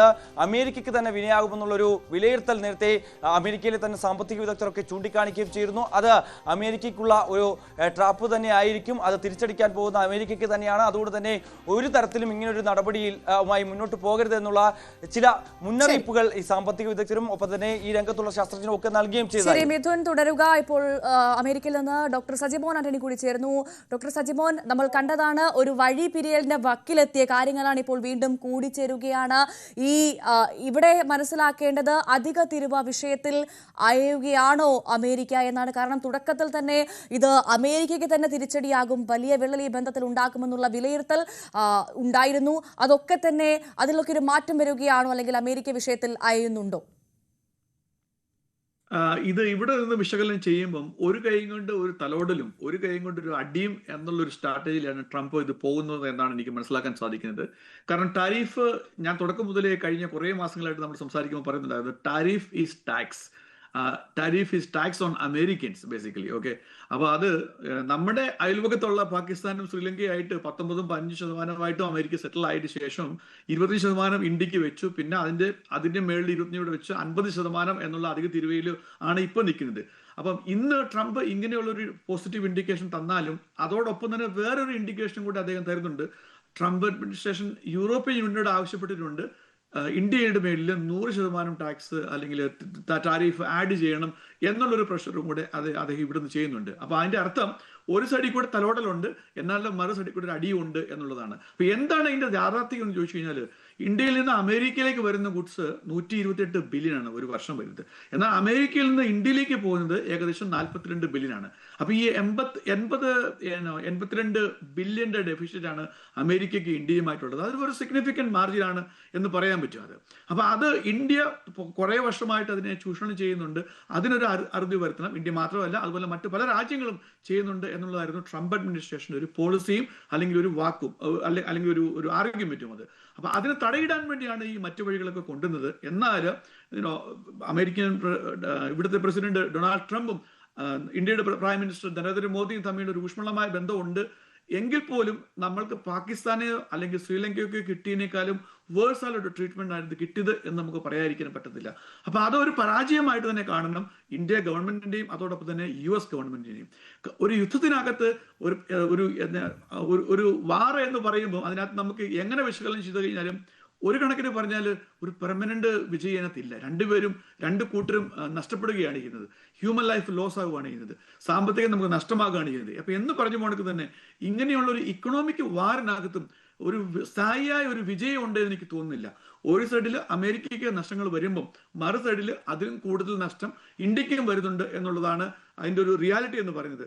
ഞാൻ ഒരു സ്റ്റേറ്റ്മെന്റ് വായിച്ചു കേൾപ്പാൻ ആഗ്രഹിക്കുന്നു. അമേരിക്കയിൽ ഇപ്പൊ എന്താണ് നടക്കുന്നത് എന്ന് ചോദിച്ചു കഴിഞ്ഞാൽ, ഇപ്പൊ നമ്മൾ ഇവിടെയുള്ള സാധനങ്ങളൊക്കെ ഇപ്പൊ പർച്ചേസ് ചെയ്യുമ്പോൾ സാധാരണഗതിയിൽ ഒരു ബില്ല് വരും. ആ ബില്ലിലുള്ള എമൗണ്ട് നമ്മൾ പേ ചെയ്യും. പക്ഷെ ഇപ്പൊ വരുന്ന ബില്ലിനകത്ത് ഒരു പ്രത്യേക റൈറ്റപ്പ് ഉണ്ട്. റെഡ് ലെറ്ററിൽ അവർ എഴുതിയിട്ടുണ്ട്. അവർ എഴുതിയിരിക്കുന്നത് ഇങ്ങനെയാണ്: quoted price is subject to change due to the introduction of additional tariff, which means ഞങ്ങൾ ഇവിടെ ഒരു ബൾക്കിലെ ഓർഡറുകൾ പർച്ചേസ് ചെയ്യുമ്പോൾ ഞങ്ങൾക്ക് ഒരു കൗണ്ടർ സൈൻ ചെയ്യണം. ഈ ട്രംപ് അഡ്മിനിസ്ട്രേഷൻ ഏതെങ്കിലും അധിക തീരുവ ഇന്നോ നാളെയോ മറ്റന്നാളോ ഈ ഡെലിവറി എടുക്കുന്നതിന് മുമ്പ് എപ്പോഴെങ്കിലും ഒരു തീരുവ വരികയാണെങ്കിൽ അതിന്റെ റെസ്പോൺസിബിലിറ്റി ഞങ്ങൾക്കാണ്, അല്ലെങ്കിൽ നമ്മൾ ബിയർ ചെയ്യും എന്നുള്ള ഒരു സൈനാണ് ആ ഒരു റിക്വയർമെന്റ്. ഇത് കോവിഡ് കാലത്ത് 2020 ലോകത്തിലുള്ള ഇക്കണോമി മൊത്തം, ലോകം മൊത്തം അടഞ്ഞിരിക്കുന്ന സമയത്ത് ഇങ്ങനെയുള്ള ചില കാര്യങ്ങൾ കണ്ടിരുന്നു. അതിനുശേഷം ആദ്യമായിട്ടാണ് ഇങ്ങനെയുള്ള സ്റ്റേറ്റ്മെന്റുകളൊക്കെ വരുന്നത്. അപ്പൊ എന്താണ് ഇതിന്റെ അർത്ഥം എന്ന് ചോദിച്ചു കഴിഞ്ഞാൽ, ആദ്യം പറഞ്ഞ ആ ഒരു സ്റ്റേറ്റ്മെന്റിലേക്ക് ഞാൻ തിരിച്ചു പോവുകയാണ്. ടാരിഫ് എന്ന് പറയുന്നത് it's a tax on Americans people by the way. അതോടൊപ്പം തന്നെ ട്രംപ് അഡ്മിനിസ്ട്രേഷനെ ഇപ്പൊ മറ്റു രാജ്യങ്ങളുമായിട്ട് നെഗോഷിയേഷനിലേക്ക് കൊണ്ടുവരാനായിട്ട് ചെറിയൊരു പുഷ് ഇവിടെ നിന്നുള്ള കോർട്ട് സിസ്റ്റത്തിനകത്തും കിട്ടുന്നുണ്ട്. കാരണം അപ്പീൽ കോർട്ടുകൾ ഈ പ്രത്യേകിച്ച് ഇന്ത്യയുമായിട്ടുള്ള കാര്യങ്ങൾക്കൊക്കെ ഈ 50% വെച്ചപ്പോൾ തന്നെ അത് അപ്പീൽ കോർട്ട് അതിനെ ട്രംപിനെ വിലക്കുകയും എന്നാൽ ഒക്ടോബർ മാസം വരെ സമയം തന്നിട്ടുണ്ട് അതിനെ റീനെഗോഷിയേറ്റ് ചെയ്യാനുള്ള. അപ്പൊ അതേ രീതിയിലുള്ള ചില വേർഡിക്റ്റുകൾ കോർട്ടിൽ നിന്നും അപ്പീൽ കോർട്ടുകളിൽ നിന്നും വരുന്നുണ്ട്. അത് ട്രംപിന് ഒരു പരിധി വരെ അനുകൂലമല്ല എന്നാണ് ഇപ്പം മനസ്സിലാക്കാൻ കഴിയുന്നത്. എന്നാൽ അത് അന്തിമ തീരുമാനമല്ല. Ultimately US supreme court will decide whether Trump administration ഇപ്പൊ ചെയ്യുന്ന ആ ഒരു സ്ട്രാറ്റജി കറക്റ്റ് ആണോ, അത് ആ രീതിയിലേക്ക് പോകാൻ പറ്റുമോ എന്നുള്ള രീതിയിൽ. അപ്പം ഡൊമസ്റ്റിക്കിലുള്ള ഒരു പ്രഷറും ഇദ്ദേഹത്തിന് ഒരു കാരണമാണ്. അതോടൊപ്പം തന്നെ ഇവിടെയുള്ള കോർട്ട് സിസ്റ്റത്തിനുള്ള പ്രഷറും ഇവിടെയുള്ള ട്രംപ് അഡ്മിനിസ്ട്രേഷന് മറ്റു രാജ്യങ്ങളുമായിട്ട് ഇത് നെഗോഷിയേറ്റ് ചെയ്ത് ഇതിലൊരു എൻഡ് ഗെയിമിൽ കൊണ്ടുവരാനുള്ള ഒരു കാരണമാണ്. അതോടൊപ്പം തന്നെ എടുത്തു പറയേണ്ട വേറൊരു കാര്യം, മൂന്നാമത്തേത് ഇക്കണോമി സ്ലൈറ്റ്ലി ഇവിടുത്തെ ജോബ് ക്രിയേഷന് 27,000 ആണ് ഇന്നലെ ഇറക്കിയ റിപ്പോർട്ടിൽ BS ഡിക്ലെയർ ചെയ്തിരിക്കുന്നത്. അത് എക്സ്പെക്ട് ചെയ്തിരുന്നത് 77,000 ആയിരുന്നു. അത് ഓവറോൾ 1 മില്യൺ ജോബ് ഇതും എന്താ പറയുന്നത് അതിനെ അണ്ടർ എസ്റ്റിമേറ്റ് ചെയ്യുന്ന എന്താ പറയുന്നത് അതിനെ ഡൗൺഗ്രേഡ് ചെയ്യുന്ന ഒരു പ്രതിഭാസവും വരുന്നുണ്ട്. അപ്പൊ അങ്ങനെ മൾട്ടിപ്പിൾ ആംഗിളിൽ ട്രംപ് അഡ്മിനിസ്ട്രേഷന് ഈ ഒരു കാര്യത്തിൽ തീരുമാനമെടുക്കാനായിട്ട് ഫോഴ്സ് ആവുന്നുണ്ട് എന്നുള്ളതാണ് എനിക്ക് മനസ്സിലാക്കാൻ പറ്റുന്നത്. തീർച്ചയായും വളരെ നന്ദി സജിമോൻ ആന്റണി അമേരിക്കയിൽ നിന്ന് വിവരങ്ങൾ നൽകിയതിന്. വളരെ വേഗം മറ്റ് പ്രധാനപ്പെട്ട വാർത്തയിലേക്ക് എത്താം ഇടവേളയ്ക്ക് ശേഷം.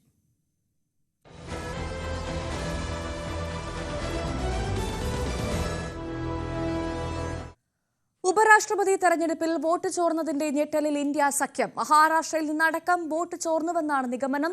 പ്രതീക്ഷിച്ചതിനേക്കാൾ 13 വോട്ടുകൾ അധികം നേടിയാണ് CP രാധാകൃഷ്ണൻ രാജ്യത്തിന്റെ 15ാം ഉപരാഷ്ട്രപതിയായി തെരഞ്ഞെടുക്കപ്പെട്ടത്. രാകേഷ് വിവരങ്ങളുമായി ചേരുന്നു. രാകേഷ്, ഇതുപോലൊരു ഐക്യം ഇതിനു മുൻപ് കണ്ടിട്ടില്ല എന്നാണ് ജയറാം രമേശ് അടക്കം പറഞ്ഞ് നമ്മൾ കേട്ടതാണ്. പക്ഷെ അതിന് അധികം ആയുസ് ഉണ്ടായിരുന്നില്ല. പ്രതിപക്ഷത്തിന് കനത്ത തിരിച്ചടിയാണ് നേരിട്ടത്. ഈ വോട്ട് ചോരിയിൽ പ്രാഥമിക നിഗമനം എന്താണ് പ്രതിപക്ഷത്തിന്റെ?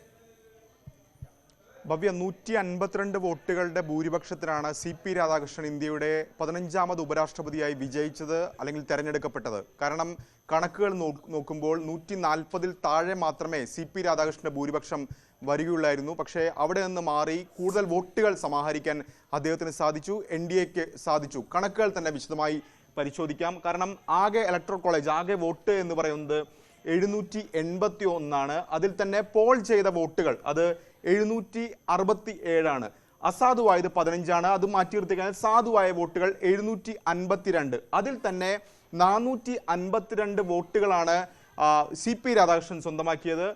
300 വോട്ടുകൾ മാത്രമാണ് ഇന്ത്യ സഖ്യത്തിന്റെ സ്ഥാനാർത്ഥി സുദർശൻ റെഡ്ഡിക്ക് സ്വന്തമാക്കാൻ സാധിച്ചത്. അതാണ് ഈ കണക്കുകൾ സൂചിപ്പിക്കുന്നതാണ്. പക്ഷേ കണക്കുകളിലേക്ക് വരികയാണെങ്കിൽ അങ്ങനെയല്ല സാഹചര്യം. നേരത്തെ പറഞ്ഞതുപോലെ തന്നെ ഈ NDAക്ക് ഉണ്ടായിരുന്ന വോട്ട് എന്ന് പറയുന്നത് 428 വോട്ടുകൾ മാത്രമാണ്. കൂടാതെ YSR കോൺഗ്രസ് അവർക്ക് പിന്തുണ പ്രഖ്യാപിച്ചിരുന്നു. അങ്ങനെ വരുമ്പോൾ 439 വോട്ട്, അതാണ് 452 എന്ന സംഖ്യയിലേക്ക് എത്തിക്കാൻ ഇപ്പോൾ NDAക്ക് സാധിച്ചത്. അതായത് 13 വോട്ടുകൾ അധികം സമാഹരിക്കാൻ സാധിച്ചു. ഒരുപക്ഷെ 149-ന് താഴെ മാത്രമായിരുന്നു ഭൂരിപക്ഷമെങ്കിൽ ഇന്ത്യയുടെ ചരിത്രത്തിലെ ഏറ്റവും കുറഞ്ഞ ഭൂരിപക്ഷത്തിൽ തെരഞ്ഞെടുക്കപ്പെടുന്ന ഉപരാഷ്ട്രപതിയായി മാറുമായിരുന്നു CP രാധാകൃഷ്ണൻ.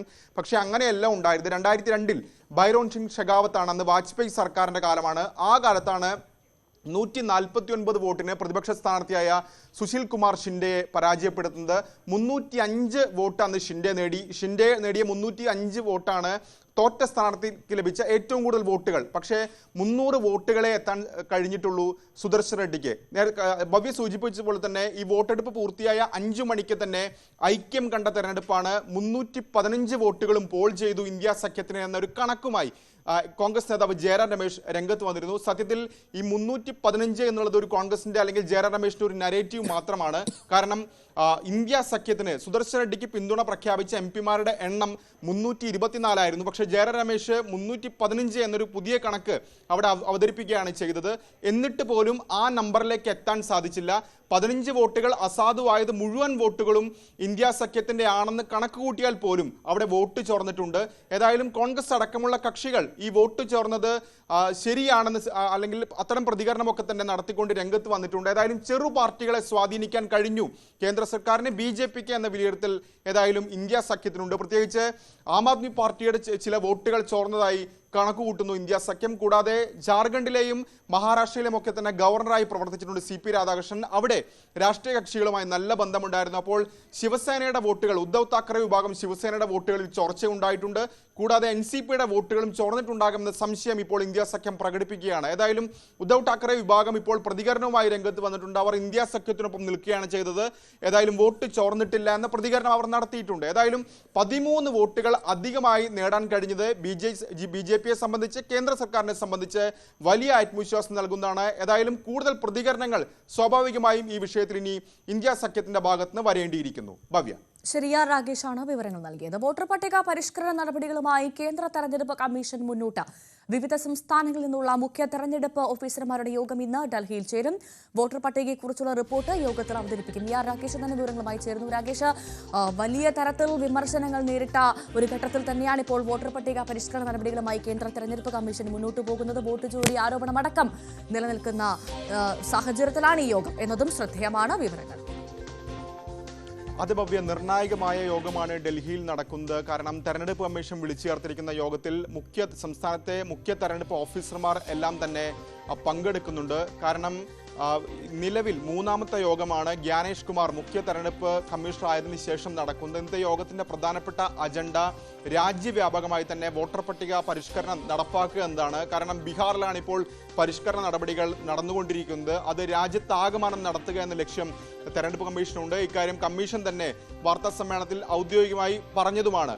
ഏതായാലും അടുത്ത വർഷം ആദ്യത്തോടുകൂടി അല്ലെങ്കിൽ ഈ വർഷം അവസാനത്തോടുകൂടി അത്തരമൊരു നടപടികളിലേക്ക് കടക്കുക എന്ന ലക്ഷ്യം തന്നെയാണ് നിലവിൽ ഏതായാലും കമ്മീഷനുള്ളത്. ഇതിന്റെ ഭാഗമായി വിവിധ സംസ്ഥാനങ്ങളിലെ മുഖ്യ തെരഞ്ഞെടുപ്പ് ഓഫീസർമാരുടെ അഭിപ്രായം തേടുക എന്ന ലക്ഷ്യം തന്നെയാണ് ഇന്നത്തെ യോഗത്തിലുള്ളത്. സ്വാഭാവികമായും നിലവിൽ സംസ്ഥാനങ്ങൾ അല്ലെങ്കിൽ സംസ്ഥാനത്ത് സ്വീകരിച്ചുകൊണ്ടിരിക്കുന്ന നടപടികൾ, അതായത് വോട്ടർ പരിഷ്കരണവുമായി ബന്ധപ്പെട്ട് നടത്തിക്കൊണ്ടിരിക്കുന്ന തയ്യാറെടുപ്പുകൾ, ഒപ്പം ഭരണപരമായ സാഹചര്യങ്ങൾ, നിലവിൽ ഡോക്യുമെന്റേഷൻ നടപടികളൊക്കെ തന്നെ പൂർത്തീകരിക്കേണ്ടതുണ്ട്, ഡിജിറ്റലൈസേഷൻ പൂർത്തീകരിക്കേണ്ടതുണ്ട്. ആ നടപടികളൊക്കെ തന്നെ എത്ര വരെ ആയി തുടങ്ങിയ കാര്യങ്ങളൊക്കെ തന്നെ വിലയിരുത്തും. അങ്ങനെ സംസ്ഥാനത്തെ സാഹചര്യങ്ങളൊക്കെ തന്നെ വിശദീകരിച്ചുകൊണ്ട് ഒരു സമഗ്രമായ റിപ്പോർട്ട് ഇന്നത്തെ യോഗത്തിൽ വിവിധ സംസ്ഥാനങ്ങൾ അവതരിപ്പിക്കും. അതിന്റെ അടിസ്ഥാനത്തിലായിരിക്കും തുടർ നടപടികളിലേക്ക് ഏതായാലും കമ്മീഷൻ കടക്കുക.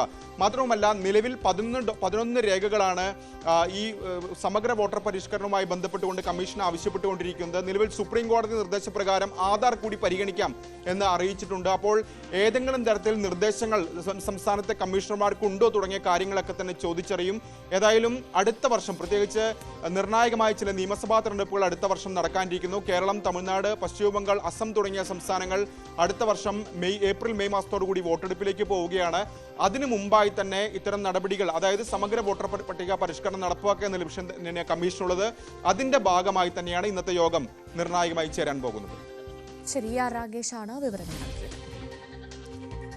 കോഴിക്കോട് തിരുവമ്പാടിയിലും ഇരട്ട വോട്ടർ പട്ടിക ക്രമക്കേട് ആരോപണം. തിരുവമ്പാടി MLA ലിൻഡോ ജോസഫിന്റെ ഭാര്യ അനുഷയ്ക്ക് 2 വോട്ടുണ്ടെന്നാണ് കോൺഗ്രസ് ആരോപണം.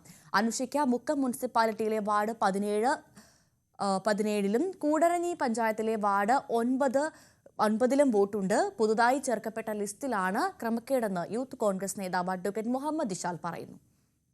ഗുരുതരമായ ക്രമക്കേടാണ് ഒരു ജനപ്രതിനിധി കൂടിയായിട്ടുള്ള ലിൻഡോ ജോസഫിന്റെ ഭാഗത്തുണ്ടായിട്ടുള്ളത്.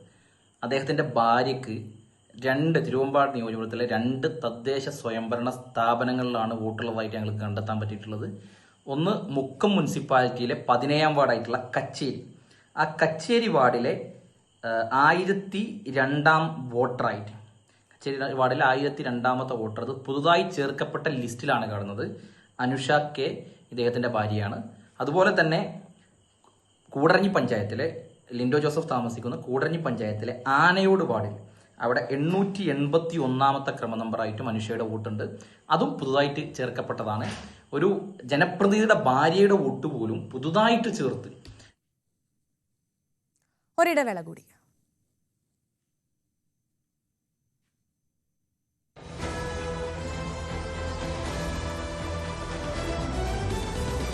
കോഴിക്കോട് വെള്ളയിൽ 45-കാരന്റെ മൃതദേഹം ഖബർ തുറന്ന് പോസ്റ്റ്മോർട്ടം നടത്തും. ശനിയാഴ്ച മരിച്ച തോണിച്ചാൽ സ്വദേശി അഷീമിന്റെ മൃതദേഹമാണ് വീണ്ടും തുറക്കുന്നത്.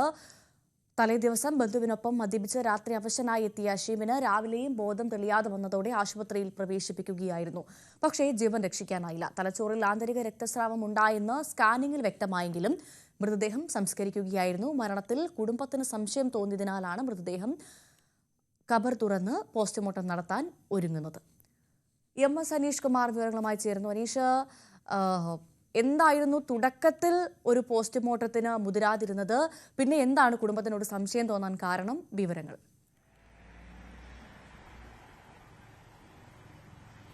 ഭവ്യ, നമുക്കൊപ്പം മകൻ ആദിൽ തന്നെയുണ്ട്. അതായത് 5-ാം തീയതി വൈകുന്നേരമാണ് മദ്യപിച്ച് ഏതാണ്ട് അവശനിലയിലായി ആസിമിനെ വീട്ടിലേക്ക് എത്തിക്കുന്നത്. തുടർന്ന് അദ്ദേഹം ആ വീട്ടിൽ കിടന്നുറങ്ങുകയും അദ്ദേഹത്തിൻ്റെ ഒരു സാധാരണഗതിയിൽ അങ്ങനെയൊക്കെ തന്നെയാണ് പലപ്പോഴും ചെയ്യാറുള്ളത്. പക്ഷേ രാവിലെ ആയിട്ടും ഉണരാതെ വന്നതോടുകൂടിയാണ് ആ കുടുംബം ഈ സമീപത്തിനുള്ള ബീച്ച് ആശുപത്രിയിലേക്ക് കൊണ്ടുപോവുകയും അവിടെ നിന്ന് കോഴിക്കോട് മെഡിക്കൽ കോളേജ് ആശുപത്രിയിലേക്ക് കൊണ്ടുപോവുകയും ചെയ്തു. അവിടെ ചികിത്സകൾ നൽകിയെങ്കിലും ജീവൻ രക്ഷിക്കാനായില്ല. 6-ാം തീയതി അർദ്ധരാത്രി അല്ലെങ്കിൽ 7-ാം തീയതി പുലർച്ചയോടുകൂടി മരണം സംഭവിക്കുകയുമായിരുന്നു. വളരെ പെട്ടെന്ന് തന്നെ മൃതദേഹമൊക്കെ വിട്ടുകിട്ടി വീട്ടിലെത്തിച്ച് സംസ്കരിക്കുന്ന അടക്കമുള്ള കാര്യങ്ങളിലേക്ക് കടന്നു. പിന്നീടാണ് ശരീരത്തിൽ ചില മുറിപ്പാടുകളൊക്കെ ഉള്ളതായി മറ്റുമൊക്കെ കുടുംബത്തിന്റെ ശ്രദ്ധയിൽപ്പെടുകയും പിന്നീട് പോസ്റ്റ്മോർട്ടം നടപടികൾ ആവശ്യപ്പെടുകയും ചെയ്ത്. നമുക്കിപ്പോൾ മകൻ ആദിൽ തന്നെ ഉണ്ട്. എന്താണ് നിങ്ങൾക്ക് ആദ്യഘട്ടത്തിൽ ഈ ഒരു പോസ്റ്റ്മോർട്ടം വേണ്ടെന്നൊരു തോന്നൽ വരാൻ കാരണം? എന്തുകൊണ്ടാണ് ഇങ്ങനൊരു ഈ ഖബർ തുറന്നൊരു പരിശോധന നടത്തണമെന്ന് ആവശ്യപ്പെടുന്നത്? അതെന്താണെന്ന് അറിയില്ല. ഉമ്മ പറഞ്ഞ് ആശുപത്രിയിൽ നിന്ന് വെട്ടി മുറിച്ചിട്ട് ഇവിടെ കൊണ്ടുവരണ്ട, മോൾക്ക് കാണിക്കാനുള്ളതല്ലേ, അപ്പോൾ പോസ്റ്റ്മോർട്ടം വേണ്ടെന്ന് പറഞ്ഞു. അപ്പോൾ ഉമ്മക്ക് കുറച്ച് വയ്യാണ്ടായതുകൊണ്ട് തന്നെ മറ്റേ മരണത്തിൻ്റെ അറിഞ്ഞിട്ട് വയ്യാണ്ടായിട്ട് തന്നെ നമ്മൾ വേഗം വീട്ടിലേക്ക് വന്നു. ഒരു 2 മണി മരണം കഴിഞ്ഞ് കുറച്ച് കഴിയുമ്പോൾ തന്നെ കഴിഞ്ഞപ്പോൾ ഉമ്മക്ക് വയ്യാണ്ടായി, കൊഴിഞ്ഞുപോയി. അപ്പോൾ നേരെ ഓട്ടോറിക്ഷ കയറിയിട്ട് ഞാനും എൻ്റെ ഉമ്മൻ്റെ അനിയത്തിയൊക്കെ തന്നെ ആശുപത്രിയിൽ. അപ്പോൾ നമ്മൾ വേഗം ഓട്ടോറിക്ഷ കയറിയിട്ട് ഇങ്ങോട്ട് വന്ന് വീട്ടിലേക്ക് വന്നു. പിന്നെ കുറച്ച് കഴിഞ്ഞ് ഒരു രാവിലത്തെ ബാങ്ക് കൊടുക്കുന്നതിൻ്റെ മുമ്പ് തന്നെ ഇങ്ങോട്ട് കിട്ടിയിട്ടുണ്ട്. പിന്നെ നിങ്ങൾക്ക് എന്താണ് പിന്നെ സംശയം തോന്നാനുള്ള കാരണം എന്താണ്? സംശയം തോന്നാനുള്ള കാരണം എന്ന് പറഞ്ഞാൽ ഇവിടെ നെഞ്ഞിൻ്റെ അവിടെ ഒരു പാടുണ്ടേനു, പിന്നെ വലത്തെ കൈയിൻ്റെ മസിലിൻ്റെ അവിടെ ഒരു ചുവന്ന അടിയാളം, മുഖത്ത് 2 പാടും ഉണ്ടേനു. ഇതൊക്കെ കണ്ടപ്പോൾ നിങ്ങൾക്കൊരു സംശയം തോന്നും? അങ്ങനെയാണ് പോലീസിന് കേസ് എടുത്തത്. പിന്നെ തലയിൽ ബ്ലീഡിങ്ങും ഉണ്ടായിരുന്നു. ഈ ആശുപത്രി ചെന്ന ശേഷം എങ്ങനെയായിരുന്നു ഉപ്പയുടെ അവസ്ഥ? കണ്ണ് തുറക്കണില്ല, സംസാരിക്കണമില്ല, ശ്വാസം വലിക്കണുണ്ട്, കൈ പൊക്കണുണ്ട്, അത്ര പറ്റണുള്ളൂ. സർജറിക്കുള്ള ഒരുക്കങ്ങളൊക്കെ ചെയ്തതാണ്? സർജറിക്ക് ഒരുക്കം എടുത്തിട്ട് മുടി ഷേവ് ചെയ്യുന്നതിൻ്റെ ഇടയ്ക്കാണ് റെഡ് ഏരിയയിലേക്ക് കൊണ്ടുപോകണത്. സ്ട്രക്ചറിൽ തന്നെ സ്പീഡിൽ കൊണ്ടുപോയി. പിന്നെ നമ്മളവിടെ ഇരുന്ന് ഷോക്കായിട്ടിരുന്ന് അങ്ങനെ തന്നെ ഇരുന്ന്. ഇതെന്താണ് നിങ്ങൾക്കൊരു സംശയം തോന്നാറുള്ള കാരണം? ആദ്യഘട്ടത്തിൽ ഈ പോസ്റ്റ്മോർട്ടത്തെ കുറിച്ച് ആശുപത്രി പറഞ്ഞു. സംശയം എന്ന് പറയാനായിട്ട് ഞങ്ങൾക്ക് സംശയം എന്ന് പറയാൻ, ഒന്ന് ഈ മാരിഭാഗത്തിന്റെ ഒരു കുത്തുണ്ട്, 2 നമ്മുടെ ഈ മുഖത്ത് ഒരു പാടുണ്ട്, 3-ാമത്തെ ഇവിടെ ഒരു കലയുണ്ട്. അങ്ങനെ ഒരു 2-3 സംശയങ്ങളാണ് എനിക്കുള്ളത്. പക്ഷേ അന്നേരം തന്നെ ഞാൻ ഈ സാധാരണ മൂപ്പര് കള്ളു കുടിച്ച് വന്ന് കടക്കലുണ്ട്, അതുപോലെയാണെന്ന് കണക്കാക്കിയിട്ട് ഞാനൊന്നും പ്രൊസീഡ് ചെയ്യില്ല. ഞാൻ പിന്നെ നേരെ പണിക്ക് പോയത്. ഞാൻ ബീച്ചിൽ ഒരു ചായ വണ്ടിയിൽ പണിക്ക് നിൽക്കുന്ന ഒരാളാണ്. അപ്പം ഞാൻ പറഞ്ഞ് മോളെ കൊണ്ടുപോയിക്കാന്ന് പറഞ്ഞിട്ട് പൈസ എടുത്ത് കൈ കൊടുത്തിട്ട് ഞാൻ പറഞ്ഞു മോളെ കൊണ്ടുവന്ന് ഹോസ്പിറ്റലിൽ കാണിച്ചിട്ട് കൊണ്ടുപോരും എന്ന് പറഞ്ഞതാണ്. പിന്നെ 2ാമത് എന്നെ വിളിച്ച് പറയുന്നത്, ഞാൻ കാടമുട്ടയൊക്കെ അടുപ്പത്ത് വെച്ച് കഴിഞ്ഞപ്പോൾ എന്നെ വിളിച്ച് പറയുന്നത് ഇങ്ങനെയാണ്, ഇവിടെ നിന്ന് മെഡിക്കൽ കോളേജിൽ കൊണ്ടുപോകണമെന്നാണ് പറയുന്നത്. അങ്ങനെ ശരി എന്നാൽ ആയിക്കോട്ടെ, ഇപ്പോൾ പൈസ ഇല്ല, ശരി ഞാൻ ഇപ്പം ഇങ്ങോട്ട് പറഞ്ഞേക്കെന്ന് പറയുമ്പോൾ പറഞ്ഞയച്ച് പൈസ കൊടുത്ത് വെച്ച് ശരി കൊണ്ടുപോയി. അത് കഴിഞ്ഞ് ഞാൻ ഇവനെ വിളിച്ച് 11 മണിക്ക് വിളിക്കുമ്പോഴത്തേക്ക് ഇപ്പോൾ കുഴപ്പമില്ല, മരുന്ന് കൊടുക്കുന്നുണ്ടെന്ന് പറഞ്ഞു. അതൊക്കെ മാത്രമേ. പിന്നെ ഇളയ ആളാണ് പോയത്. പിന്നെ രാത്രി ഒരു 11 മണിക്ക് വിളിച്ചപ്പോഴത്തേക്കും മുപ്പര് പറഞ്ഞു മൂക്കിൽ കൂടെ വയറിട്ടേക്കുന്നൊക്കെയാണ് എൻ്റെ അടുത്ത് പറഞ്ഞത്. ഞാൻ പിന്നെ പണി കഴിഞ്ഞ് വരുമ്പോഴത്തേക്ക് 1:40 ഒരു 1:40 അന്ന് ഓണവും നബിദിനം കൂടെ ആയിരുന്നല്ലേ. അപ്പോൾ കച്ചവടം കുറച്ച് കൂടുതൽ കിട്ടുന്ന ദിവസമാണ്. ഇത് കിട്ടിയിട്ട് വേണമല്ലോ എനിക്ക് അങ്ങോട്ട് 2 കുടുംബങ്ങളെ ഞാൻ നോക്കി പോകണമെന്നില്ലേ. അപ്പോൾ അങ്ങനെ 2 കുടുംബങ്ങളെ ഞാൻ നോക്കണമെങ്കിൽ ഈ കഷ്ടപ്പെട്ടേ വെച്ചു. ആ ഒരു പ്രശ്നം എന്നാലും മൂപ്പരെ കൊടുക്കുകയൊക്കെ ചെയ്യും. ഇതിപ്പം എങ്ങോട്ടാണ് പോയത്? ആരുടെ ഒപ്പമാണ് മർദ്ദിച്ചത്? ആരാണ്? ഒരു പിടുത്തമൊന്നും ഇല്ലാത്ത, അതാണ് എനിക്ക് തെളിഞ്ഞു കിട്ടേണ്ടത്. ഇവിടെ നിന്ന് എന്താണ് സംഭവിച്ചതെന്ന് എനിക്ക് തെളിഞ്ഞു കിട്ടണം. ഉള്ളൂ ആരാണ് എന്താണെന്നുള്ളതും തിരിഞ്ഞു കിട്ടണം എനിക്ക്, അത്രേ ഉള്ളൂ. ഇവന്റെ കണ്ണും മേടിച്ച് കുടിച്ച് നടക്കുന്ന ആൾക്കാർ എന്നെ ചെയ്തതാണോ വേറെ ആരെങ്കിലും ആണോ എന്ന് പറയാൻ കഴിയില്ല. ഇവന്റെ കൂട്ടത്തിൽ ഇവനെ പൈസ കിട്ടിക്കഴിഞ്ഞാൽ ഫുള്ള് മറ്റുള്ള കമ്പനിക്കാരെ കൊണ്ടുപോയി കുടിപ്പിക്കലാണ്. എന്നിട്ട് എൻ്റെ അടുത്ത് വന്നിട്ട് 100-200 ചോദിച്ചാൽ പറയും എന്റെ പേരെടുത്ത് പറയും കൊണ്ടായി കൊടുക്കെന്നും പറയും. 2 കുടുംബം നോക്കണം ഞാൻ എന്നാലും ചെയ്യുന്നത്. എന്തെങ്കിലുമൊക്കെ എന്റെ കുട്ടിയൊക്കെ എന്റെ പേരെ കുട്ടികളല്ലേ. ഇവര് ഞാൻ ജീവിച്ചിരിക്കുന്ന ആരംഭം മറ്റൊരുത്തന്റെ കഞ്ഞിയുടെ വെള്ളത്തിന് പോരെന്നുള്ള നിർബന്ധക്കാരനാണ് ഞാൻ. ആരൊക്കെ ഉണ്ടായിരുന്നു കൂടെ അല്ലെ? ആ ഒരു ചിന്ത ഇല്ല. ആരൊക്കെ ഉണ്ടായിരുന്നുള്ള അറിയില്ല ഞങ്ങൾക്ക്. സത്യത്തിൽ നമ്മൾ കണ്ടിട്ടുമില്ല. അത്രേ ഉള്ളൂ എനിക്ക് പ്രശ്നം. ഇതിലൊരു സംശയം ആരുണ്ടെന്ന് പിടിക്കണം, അത്രേ ഉള്ളൂ. ഇതിന്റെ പിന്നിൽ ആരാണ് കളിച്ചത് അതൊന്ന് പിടിക്കണം, അത്രേ ഉള്ളൂ. ആരാണിത് ചെയ്ത്, ഇവന്റെ കൂട്ടത്തിൽ ആരൊക്കെയാണ് ഉണ്ടായിരുന്നത് എന്നുള്ള മാത്രം നമുക്കൊന്ന് അറിഞ്ഞു കിട്ടിയാൽ മതി. ഈ വീട്ടിൽ കൊണ്ടുവിട്ടത് ഒരു ബന്ധുവായ ഒരു പയ്യൻ തന്നെയല്ലേ? അതെ, ബന്ധുവാണ്. അവൻ പറയുന്നത് അവന് പിന്നെ ഇവിടെ നിന്നാണ് ക്യാൻറ്റീനിന്റെ അടുത്ത് നിന്നാണ് കിട്ടിയെന്നാണ് അവൻ പറയുന്നത്. അതാണ് ഓന്റെ വർത്താനം. എന്താണെന്നുള്ള ഇതിനകത്തുള്ള സത്യാവസ്ഥ എനിക്ക് അറിയില്ല. അപ്പൊ ഞങ്ങൾക്ക് സത്യാവസ്ഥ മാത്രം എനിക്കൊന്ന് അറിഞ്ഞു കിട്ടിയാൽ, ഇതിന്റെ സത്യാവസ്ഥ എന്താണെന്നുള്ള അറിയണം. അത് ഏത് ചാനലുകാരായിരുന്നാലും ഏത് പോലീസുകാരായിരുന്നാലും ഞങ്ങൾക്കിതൊന്ന് അറിഞ്ഞു കിട്ടണമെന്നേ ഉള്ളൂ. പോസ്റ്റ്മോർട്ടം ചെയ്യാതെയാണ് ബോഡി കൊടുത്തേച്ചതെന്ന്. സാധാരണ അങ്ങനെ വിടാറില്ല. അതാണ്, അങ്ങനെ വിടാറില്ലല്ലേ. അപ്പോഴും എനിക്ക് അങ്ങനെ പറ്റിയൊരു ഇതുമില്ല, ഞാൻ ചോദിച്ചിട്ടുമില്ല. പെട്ടെന്ന് നടപടിക്രമങ്ങൾ തീർത്താണ്ട് മരിച്ചു കഴിഞ്ഞ് 1.5 മണിക്കൂറിനുള്ളിൽ ബോഡി വീട്ടിലെത്തി അല്ലേ? പുറത്തേക്കാണ് എത്തുന്നത്. വാങ്ങു കൊടുക്കുന്ന നേരത്ത്, സുബൈ വാങ്ങു കൊടുക്കുന്ന നേരത്താണ് എത്തുന്നത്. ഭവ്യ ഇത് തന്നെയാണ്. വളരെ പെട്ടെന്ന് മെഡിക്കൽ കോളേജ് ആശുപത്രിയിൽ നടപടിക്രമങ്ങൾ പൂർത്തിയാക്കി മൃതദേഹം വിട്ടു നിൽക്കുന്നു. പോസ്റ്റ്മോർട്ടത്തെക്കുറിച്ചുള്ളൊരു ധാരണയായി. കുടുംബം ആദ്യ ഒരു ഘട്ടത്തിൽ എന്താണ് സംഭവിച്ചെന്ന് അറിയാതെ ഒരു പകച്ചു നിൽക്കുന്ന ഒരു സാഹചര്യമുണ്ട്. അതുകൊണ്ട് അവർ കൂടുതലായ കാര്യത്തെക്കുറിച്ച് ചിന്തിച്ചുമില്ല. പോസ്റ്റ്മോർട്ടത്തിന്റെ കാര്യങ്ങളൊന്നും അത്ര വലിയ കാര്യമായി കൈക്കൊണ്ടുമില്ല. പക്ഷേ സാധാരണഗതിയിൽ ഇത്തരത്തിൽ ഈ വീണ് പരിക്കേറ്റ് അല്ലെങ്കിൽ മദ്യപിച്ച് അബോധാവസ്ഥയിലായും മറ്റുമൊക്കെ ആശുപത്രിയിൽ എത്തിച്ച ശേഷം മരണം സംഭവിച്ചാൽ പോസ്റ്റ്മോർട്ടം നടപടികളൊക്കെ പൂർത്തിയാക്കി പോലീസിന്റെ നടപടികളും പൂർത്തിയാക്കി മാത്രമാണ് മൃതദേഹം വിട്ടു നൽകാറ്. പക്ഷേ അതിന് വിരുദ്ധമായ ഒരു നടപടിയാണ് ഇക്കാര്യത്തിൽ ഉണ്ടായത്. ഇപ്പോഴും ഈ കുടുംബത്തിനൊന്നും അറിയില്ല എവിടേക്കാണ് പോയത്, ആരോടൊപ്പമാണ് മദ്യപിച്ചത്, ഏത് അവസ്ഥയിലാണ് വീട്ടിലേക്ക് എത്തിയത് എന്നീ കാര്യങ്ങളെക്കുറിച്ചൊന്നും കൃത്യമായൊരു ധാരണയില്ലാത്ത സാഹചര്യം. ഇത്തരമൊരു സാഹചര്യത്തിലാണ് കുടുംബം പരാതി നൽകുകയും ഖബർ തുറന്ന് മൃതദേഹം പുറത്തെടുത്ത് പരിശോധന നടത്താനുള്ള ഒരു തീരുമാനത്തിലേക്ക് എത്തുകയും ചെയ്തു. ഇന്നലെ തന്നെ ഫോറൻസിക് ഉദ്യോഗസ്ഥർ അടക്കമുള്ളവർ വീട്ടിലേക്ക് എത്തി. അദ്ദേഹം അവസാന സമയത്ത് വീട്ടിലെത്തുമ്പോൾ ധരിച്ച വസ്ത്രങ്ങളൊക്കെ അടക്കം ശേഖരിച്ചിട്ടുമുണ്ട്. ഭവ്യ. ശരി, MS അനീഷ് കുമാറാണ് വിവരങ്ങൾ നൽകിയത്. ജി സുധാകരനെ മാറ്റി നിർത്താൻ പാർട്ടിക്ക് കഴിയില്ലെന്ന് സജി ചെറിയാൻ. ജി സുധാകരൻ പാർട്ടി ഓഫീസിൽ വരികയും പാർട്ടി ഏൽപ്പിക്കുന്ന ജോലി ചെയ്യുകയും പാർട്ടിയുമായി ഇഴകിച്ചേർന്ന് പ്രവർത്തിക്കുകയും ചെയ്താൽ തീരാവുന്ന വിഷയമേ ഉള്ളൂവെന്നും സജി ചെറിയാൻ Q18 പറഞ്ഞു. തന്നെ ഒഴിവാക്കുകയാണെന്ന് അദ്ദേഹത്തിന് സംശയമാണെന്നും അത് സംസാരിച്ച് പരിഹരിക്കാൻ എല്ലാ നേതാക്കളും ശ്രമിക്കുകയാണെന്നും സജി ചെറിയാൻ. ആലപ്പുഴയിൽ നേതാക്കന്മാരുടെ ഒരു ഹിസ്റ്ററി പറയാനുള്ളതൊക്കെ തുറന്നു പറയുന്ന കൂട്ടത്തിലാണ്. അതിപ്പോ മന്ത്രി സജി ചെറിയാനാണെങ്കിലും മുൻ മന്ത്രി ജി സുധാകരനാണെങ്കിലും ഒക്കെ. പക്ഷേ അദ്ദേഹം ഈ തുറന്നു പറയുന്ന പല കാര്യങ്ങളും മാധ്യമങ്ങൾ അങ്ങനെ ചർച്ചയാവുകയും ചെയ്യുന്നു. കൃഷ്ണപിള്ള ഓർമ്മദിനത്തിന് ക്ഷണിച്ചില്ല അദ്ദേഹത്തെ, അങ്ങനെ ചില വിവാദങ്ങളൊക്കെ. സുധാകരൻ സാറ് നമുക്കെല്ലാം പ്രിയപ്പെട്ട ആളാണ്.